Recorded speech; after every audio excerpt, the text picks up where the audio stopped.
بسم اللہ الرحمن الرحیم ولما فرغ عن نفی الترادف قصدا شرع فی نفی الاشتراک قصدا فقال وموجبه الوجوب للندب والاباحۃ۔ ما قبل کے اسباق میں مصنف نے صراحتاً اور قصداً ترادف کی نفی فرمائی اور بیان فرمایا کہ وجوب کا ثبوت صرف اور صرف صیغۂ امر سے ہوگا، فعل رسول صلی اللہ علیہ وسلم سے نہیں۔ جب مصنف قصداً ترادف کی نفی سے فارغ ہو گئے تو اب قصداً اشتراک کی نفی فرماتے ہیں۔ اشتراک کی نفی، اشتراک کیا کہ امر کا جو موجب ہے، امر کا جو حکم ہے، اس میں اشتراک نہیں ہے۔ اشتراک کیا کہ امر صرف وجوب کر دلالت کرتا ہے، امر کی وضع وجوب کے لیے ہے، اباحت ندب وغیرہ کے لیے نہیں، اباحت ندب وغیرہ کے لیے نہیں ہے، امر کا موجب صرف وجوب ہے۔ اس گفتگو کا حاصل سمجھنے سے پہلے یہ بات سمجھ لینا ضروری ہے کہ وجوب، ندب، اباحت کسے کہتے ہیں؟ کسے کہتے ہیں؟ بیٹا وجوب کہتے ہیں فعل کے جائز ہونے اور ترک فعل کے حرام ہونے کو۔ فعل کا جواز ہو اور ترک فعل حرام ہو تو یہ وجوب ہے، وجوب ہے۔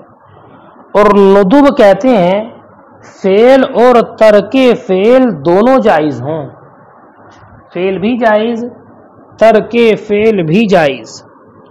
تو فعل اور ترک فعل دونوں جائز ہوں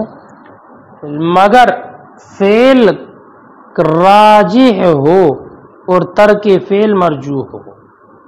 فعل بھی جائز، ترک فعل بھی جائز، لیکن کرنا، اس فعل کا کرنا یہ راجح ہے اور نہ کرنا یہ مرجوح۔ اور اباحت کہتے ہیں کہ جس میں فعل اور ترک فعل دونوں جائز ہوں اور دونوں میں سے کسی کو دوسرے پر ترجیح بھی نہ ہو۔ فعل بھی جائز، ترک فعل بھی جائز اور ایک دوسرے پر کوئی ترجیح بھی ان کو نہ ہو، ترجیح بھی نہ ہو، تو یہ ہے اباحت۔ ایک بات، دوسری بات یہ ذہن نشین رکھنا کہ اشتراک کی دو صورتیں ہوتی ہیں، اشتراک کی دو صورتیں، ایک اشتراک لفظی اور ایک ہوتا ہے اشتراک معنوی۔ یا بیٹا اشتراک لفظی اور اشتراک معنوی۔ اشتراک لفظی یہ ہوتا ہے کہ ایک لفظ چند معانی کے لیے الگ الگ وضع کیا گیا ہو، ایک لفظ چند معانی کے لیے الگ الگ وضع کیا گیا ابتداءً ہی، جیسے لفظ عین، لفظ عین اس یہ آنکھ کے معنی کے لیے وضع کیا گیا الگ، سونے کے معنی کے لیے وضع کیا گیا الگ، چشمے کے معنی کے لیے وضع کیا گیا الگ، گھٹنے کے معنی کے لیے وضع کیا گیا الگ۔ اس لفظ کی الگ الگ چند وضعیں ہیں چند معنی کے لیے، یہ ہے اشتراک لفظ، اشتراک لفظ۔ اور اشتراک معنوی ہے کہ لفظ کسی ایک معنی واحد کے لیے موضوع ہو، کسی ایک معنی واحد کے لیے موضوع، اور ایسے معنی واحد کے لیے موضوع ہو جس کے متعدد اور بہت زیادہ افراد ہوں، جس کے متعدد اور بہت سے افراد ہوں۔ مثلا لفظ انسان، لفظ انسان یہ موضوع ہے حیوان ناطق کے لیے، اس کے لیے حیوان ناطق کے لیے، اور اس کے بہت سارے افراد ہیں، کیا بہت سارے افراد ہیں، یہ بات سمجھ گئے نا؟ اب سنیے، اس گفتگو کا حاصل یہ ہے کہ امر کا موجب کیا ہے، اس بارے میں علماء کا کثیر اختلاف، کثیر اختلاف۔ امر کا موجب کہیں یہ امر کا حکم کہیں، مسئلہ معاملہ دونوں کا ایک ہی، حکم اور یا مراد موجب، سب سے مقصد ایک ہی ہے۔ تو امر کے موجب اور حکم کے بارے میں علماء کا اختلاف ہے۔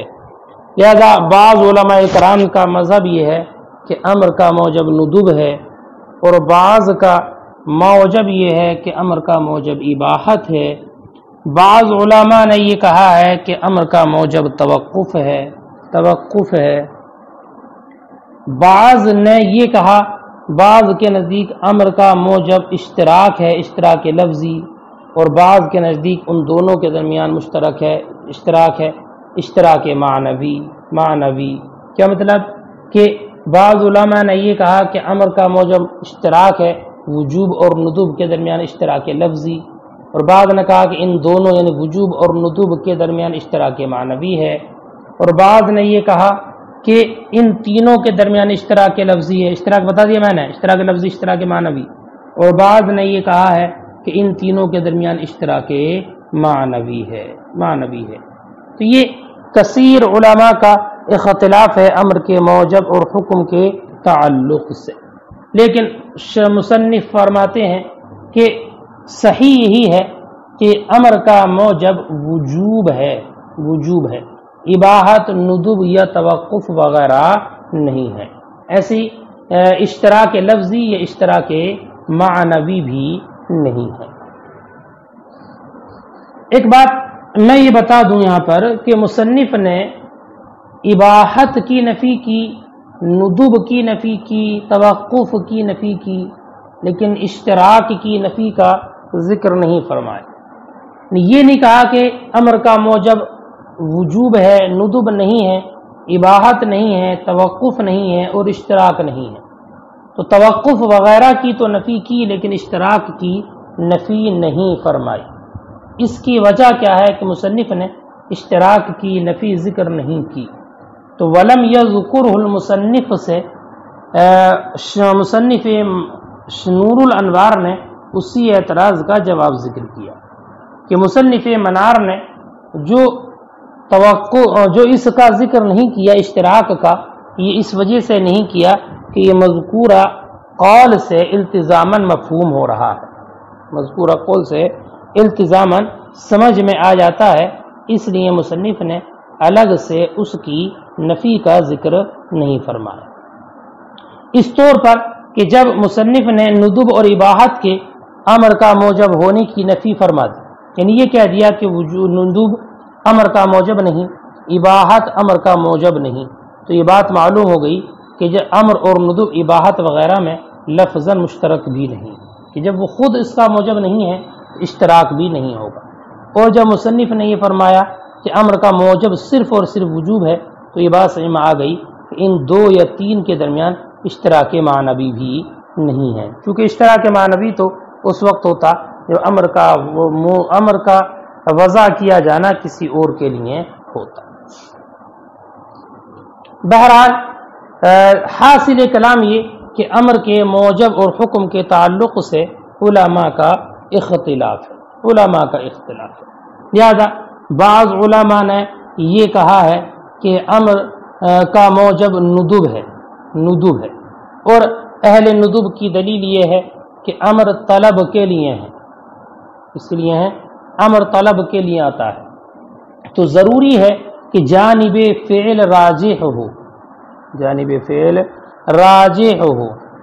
امر طلب کے لیے آتا ہے، اور تو اب طلب کے لیے ضروری یہ ہے کہ جانب فعل راجح ہو، رجحان ایک امر زائد ہے، لہذا راجح کا ادنا درجہ ندب کا ہے، اس لیے امر کا موجب ندب ہوگا۔ اور اس کی دلیل میں انہوں نے اللہ تعالیٰ کا ارشاد مبارک آیت کریمہ کو بھی پیش کیا ہے، اور وہ ارشاد ہے والذین یبتغون الکتاب مما ملکت ایمانکم فکاتبوہم ان علمتم فیہم خیرا، کہ جو تمہارے غلام ہیں جن کے تم مالک ہو، اگر تم ان میں کوئی بھلائی دیکھتے ہو تو ان کو مکاتب بنا دو، مکاتب۔ اس آیت کریمہ میں مکاتب بنانے کا جو امر ہے فکاتبوہم، یہ امر ندب کے لیے ہے، کیا مطلب کہ اس غلام کو مکاتب بنانا یہ امر مندوب ہے، مستحب کام ہے، وجوب کا نہیں ہے، یعنی اس کو مکاتب بنانا واجب نہیں ہے۔ تو اس آیت کریمہ میں فکاتبوہم، یہ آیت چونکہ اس بات پر دلالت کرتی ہے کہ امر کا موجب ندب ہے، اس لیے یہ حضرات یہ کہتے ہیں کہ امر کا موجب ندب ہے، اباحت یا وجوب نہیں ہے۔ جبکہ بعض علماء نے یہ کہا ہے کہ امر کا موجب اباحت ہے، کیا امر کا موجب اباحت ہے۔ ان حضرات کی دلیل یہ ہے کہ امر کے معنی طلب کے لیے، طلب کے ہیں، امر طلب کے لیے ہیں، امر کس کے لیے ہے؟ طلب کے لیے، اور طلب کے معنی یہ ہے کہ اس فعل کی اجازت ہو اور وہ فعل حرام نہ ہو، یعنی فعل کرنا جائز ہو اور فعل کا نہ کرنا جائز ناجائز نہ ہو، حرام نہ ہو، اور اس کا ادنا درجہ اباحت کا ہے، اس لیے کہ اباحت میں فعل کی اجازت ہوتی ہے اور وہ فعل ممنوع اور ناجائز و حرام نہیں ہوتا۔ لہذا اس سے یہ بات معلوم ہوئی کہ امر کا موجب اباحت ہے۔ اس کے دلیل کے طور پر انہوں نے بھی آیت کریمہ کا ذکر فرمایا، اور وہ آیت کریمہ اللہ تعالیٰ کا ارشاد مبارک وَإِذَا حَلَلْتُمْ فَاصْطَادُوا ہے، فَاصْطَادُوا یعنی جب تمہیں حرام سے باہر نکل آؤ تو شکار کرو، اور یہ بات بالکل ظاہر ہے کہ شکار کرنا واجب نہیں ہے یا مندوب نہیں ہے بلکہ امر مباح ہے۔ تو شکار کرنا یہ کوئی واجب فعل نہیں ہے، یہ ندوب نہیں ہے، مندوب نہیں ہے، بلکہ ایک امر مباح ہے۔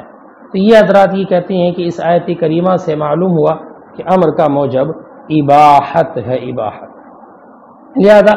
اس کی بنیاد پر ان حضرات نے یہ کہا ہے کہ امر کا موجب اباحت ہے، اس وجوب نہیں ہے یا ندب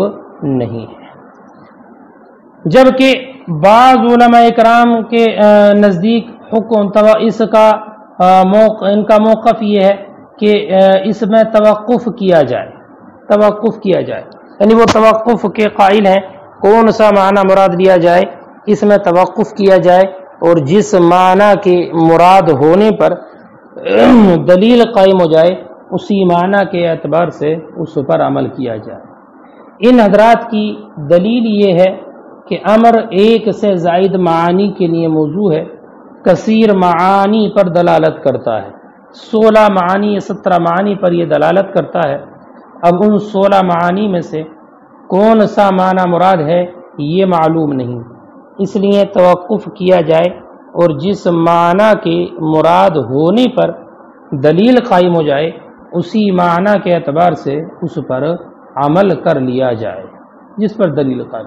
تو ہم چونکہ کثیر معنی پر دلالت کرتا ہے اس لیے جب تک کسی ایک معنی کے مراد ہونے پر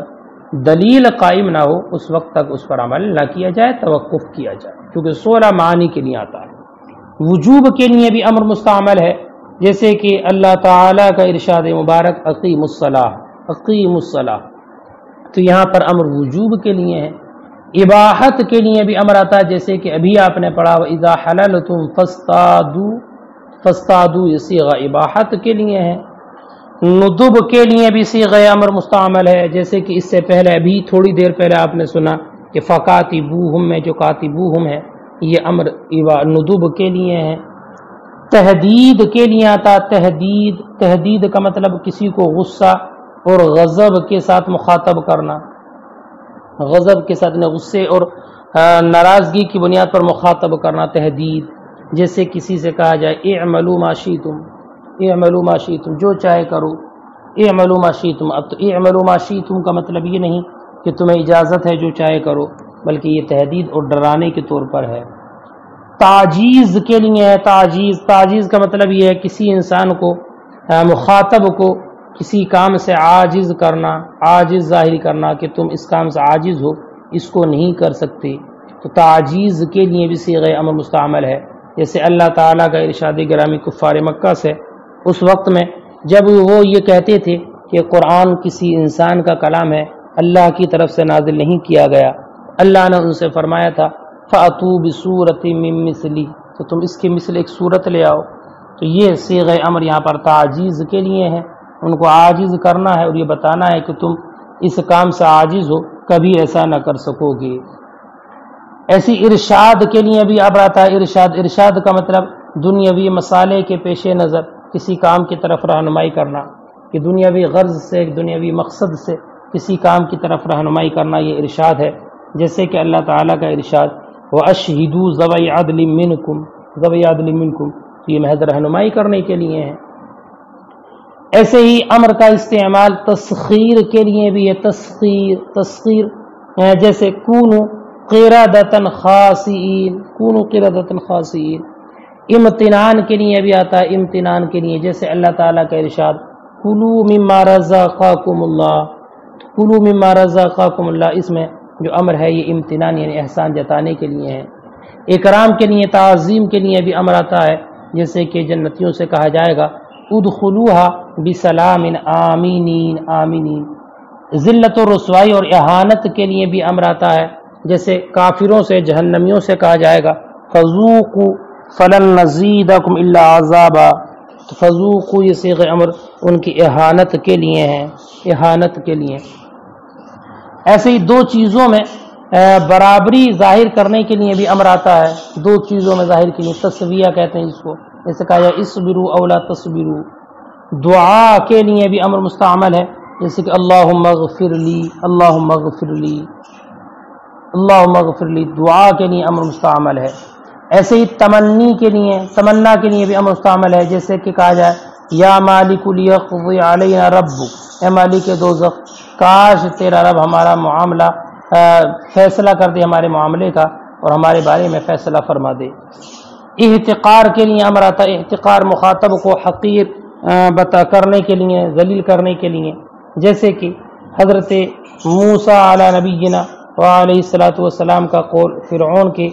جادوگروں کو ذلیل اور حقیر کرنے کے لیے تھا، القوا ما انتم ملقون، القوا ما انتم ملقون، کہ تم ڈالو وہ جو تم ڈالنے والے ہو۔ تو یہ ان کو حقارت اور ذلیل و رسوا کرنے کے لیے تھا۔ تکوین کے لیے امر آتا ہے، تکوین کا مطلب ہوتا ہے کسی چیز کو عدم سے وجود میں لانے کے لیے، جیسے اللہ رب العزت جب کسی چیز کو پیدا کرنے کا ارادہ فرماتا ہے تو اس وقت میں اللہ رب العزت کا ارشاد ہوتا ہے کن کن، تو یہ کن یہ صیغہ امر تکوین کے لیے ہے۔ ایسی تعدیب کے لیے امر ہے، تعدیب کے لیے، جیسے کہ تعدیب ادب سکھانے کے لیے، جیسے عبداللہ بن عباس رضی اللہ تعالیٰ عنہ کا قول کل مما یلیک، اپنے آگے سکھاؤ۔ تو یہ کثیر معانی ہے جن کے لیے امر استعمال کیا جاتا ہے۔ تو یہ توقف والے حضرات اس بات کے قائل ہیں کہ جب تک امر میں سے کسی ایک معنی کے مراد ہونے پر دلیل اور قرینہ قائم نہ ہو تب تک توقف کیا جائے، توقف کیا جائے۔ لیکن ہمارا اور بہتر اصح مذہب یہ ہے کہ امر کی حقیقت وجوب ہے، امر کی حقیقت وجوب ہے، لہذا امر کا معنی جو امر کا جو موجب ہے، امر کا جو حکم ہے وہ وجوب کا حکم ہے۔ جب تک وجوب کے خلاف کوئی قرینہ قائم نہ ہو جائے اس وقت تک اس کو وجوب پر محمول کیا جائے گا۔ ہاں اگر وجوب کے علاوہ کوئی معنی مراد لینے پر کوئی دلیل اور قرینہ قائم ہو تو جس معنی پر قرینہ اور دلیل ہوگی وہی معنی مراد لیا جائے گا اس قرینے کے اعتبار سے۔ ترجمہ دیکھیں، ولما فرغ عن نفی ترادف قصدا، اور جب مصنف قصدا ترادف کی نفی سے فارغ ہو گئے، شرع فی نفی الاشتراک قصدا، تو اب شروع ہوئے قصدا اشتراک کی نفی کرنے میں۔ فقال تو فرمایا وموجبہ الوجوب، اور امر کا موجب وجوب ہے، لن ندب والاباحت، اباحت اور ندب نہیں، والتوقف اور توقف بھی نہیں، یعنی ان موجب الامر الوجوب، یعنی امر کا موجب وجوب ہے فقط، عند العامہ، عام علماء کے نزدیک، لن ندب، ندب نہیں ہے، کما ذهب الیہ بعض، جیسے کہ اس کی طرف بعض علماء گئے ہیں کہ وہ ندب کے قائل ہیں، والاباحت، اور اباحت بھی نہیں ہے، کما ذهب الیہ بعض، جیسے کہ بعض اس کی طرف گئے ہیں، والتوقف کما ذهب الیہ بعض، اور توقف بھی اس کا موجب نہیں جیسے کہ بعض کا مذہب، والاشتراک لفظا او معنی بین الثلاثہ والاثنین، اور نہ اشتراک ہے لفظی اور معنوی، یعنی اشتراک نہ لفظی ہے نہ اشتراک معنوی ہے، نہ پہلے تینوں کے درمیان ہے اور نہ پہلے دو کے درمیان ہے، کما ذهب الیہ آخرون، جیسے کہ بعض علماء اس کی طرف بھی گئے ہیں، دو سے مراد وجوب اور ندب، اور تین سے مراد ندب اور اباحت وغیرہ تینوں۔ ولم یذکرہ المصنف، اور مصنف نے اس کو ذکر نہیں فرمایا، توقف کا ذکر نہیں فرمایا، والاشتراک توقف کا ذکر نہیں فرمایا، اشتراک کا ذکر نہیں فرمایا، مصنف نے اشتراک کا ذکر نہیں فرمایا، لأنه يفهم مما ذكره التزاما، اس نے کہ سمجھا جا رہا ہے اسی سے جو ذکر کیا التزاما۔ فأهل الندب يقولون، تو اہل ندب کہتے ہیں الامر للطلب، امر طلب کے لیے ہے، فلا بد ان يكون جانب الفعل فيه راجحا، تو ضروری ہے کہ اس میں جانب فعل راجح ہو، حتی یطلب، یہاں تک کہ اس کو طلب کیا جا سکے، وادناہ الندب، اور اس کا ادنا درجہ ندب کا ہے، وہذا کا قول ہی، اور یہ ایسی ہے جیسے کہ اللہ تعالیٰ کا ارشاد فکاتبوہم ان علمتم فیہم خیرا، یہ آیت کریمہ ان کی دلیل ہے۔ وأہل الاباحۃ یقولون، اور اہل اباحت فرماتے ہیں ان معنی الطلب ان یکون معذورا فیہ، کہ طلب کا معنی یہ ہے کہ انسان اس فعل میں معذور ہو، کرنے کی اجازت ہو، ولا یکون حراما، اور وہ فعل حرام نہ ہو، وادناہ والاباحۃ، اور اس کا ادنا درجہ اباحت کا ہے، وہذا کا قولی تعالی، اور یہ جیسے کہ اللہ تعالیٰ کا ارشاد فاصطادوا۔ والمتوقفون یقولون، اور توقف والے حضرات کہتے ہیں ان الامر یستعمل لستۃ عشر معنی، کہ امر مستعمل ہوتا ہے 16 معنی کے لیے، امر مستعمل ہے 16 معانی کے لیے، کل وجوب، جیسے کہ وجوب ہے، اباحت ہے، ندب ہے، تحدید ہے، تعجیز ہے، تسخیر ہے، ارشاد وغیرہ۔ فما لم تکن قرینۃ علی احدیہا، تو جب تک ان میں سے کسی پر قرینہ قائم نہ ہو، لم یعمل بھی، اس پر عمل نہیں کیا جائے گا، فیجب التوقف، تو توقف کرنا واجب ہے، حتی یتعین المراد، یہاں تک کہ مراد معین ہو جائے۔ وعندنا الوجوب حقیقت الامر، اور ہمارے نزدیک وجوب یہ امر کی حقیقت ہے، انا فیعمل علیہ، اسی پر محمول کیا جائے گا اس کے مطلق کو، ما لم تکن قرینۃ خلافہ، جب تک کہ اس کے خلاف قرینہ موجود نہ ہو، فیحمل علیہ مطلقہ، تو امر مطلق کو اسی پر یعنی وجوب پر محمول کیا جائے گا،